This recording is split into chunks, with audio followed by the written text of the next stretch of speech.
Знаете ли, че древни философии могат да променят живота ви днес? През следващите няколко секунди ще разгледаме как може да приложите старите идеи в модерния свят. Започваме с сетоицизма. Сетоицизмът учи как да приемаме нещата, които не можем да променим. Съгласни ли сте, че това е полезен подход? Друга важна философия е будизма. Той ни насочва към спокойствието и вътрешния мир. А какво ще кажете за конфуцианството? Тази философия подчертава значението на взаимоотношенията и уважението. Звучи ли ви полезно в ежедневието? В заключение, не подценявайте мъдростта на древните.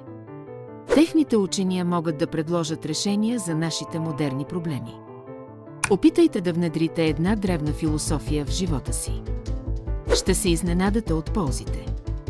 Ако ви е харесало, абонирайте се за още интересни видеа.